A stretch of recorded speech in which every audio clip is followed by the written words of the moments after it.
A quarta pergunta, ela diz o seguinte: quantos foram atingidos pela transgressão de Adão? Tá. A gente vai ler, é um versículo conhecido, Romanos 15:12, e a gente vai interpretar o texto da forma como está escrito. Porque tem pessoas que usam desse versículo bíblico para falar sobre a questão do pecado original, né, tal. A gente entende muito bem. Mas lê pra gente, Leandro, Romanos 5:12. O que é que diz Romanos 5:12?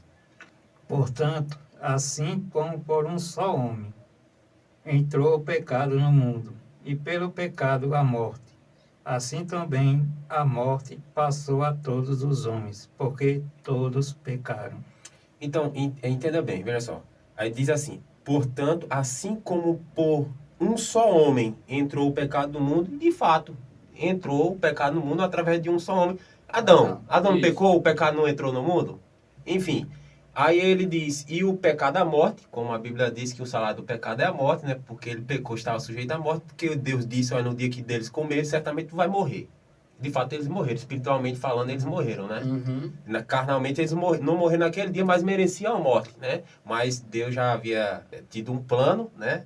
Se o ser humano cair em tentação, tem um plano para eles. Então, houve morte naquele dia. Tanto a morte espiritual como também a morte física, que foi a do Cordeiro, né? Que substituiu o ser humano. Aí, bem, então tá correto, hein? O pecado entrou através de um só homem, Adão. Aí ele diz também, aí o pecado de Adão gerou morte para ele. Aí ele diz aqui também, assim também, a morte passou a todos os homens porque todos pecaram.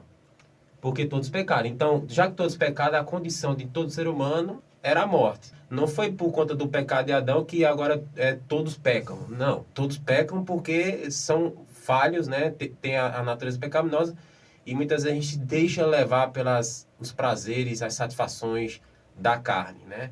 Mas a Bíblia diz que a gente deve mortificar a carne, deve sacrificar o nosso eu e viver para Cristo, né? Viver no Espírito, né? Ulisses, porque também quando eles pecaram, não existia o pecado. Quando eles pecaram, o que aconteceu? O pecado, ele alastrou, né? Ele se espalhou por todos o mundo, né? E está, né? Alastrado por todo mundo. Então O não ser tem humano como, conheceu, né? A Bíblia diz que o homem se tornou conhecedor do bem e do mal, né? justamente. Por se tornar conhecedor do bem e do mal, aí há uma escolha, né? Se a gente quer seguir o mal ou quer seguir o bem, né? Isso mesmo. Porque é a mesma condição que aconteceu lá no céu, Arrigo, né? Não, porque Satanás se rebelou contra Deus, né? O orgulho, né? Encheu ali seu coração de querer ser igual a Deus, ser semelhante a Deus. E assim ele começou a gerar dúvidas na cabeça do... Então, dos anjos, né? dos anjos. Então, assim, todo ser humano, ele é tentado, ele foi tentado, né?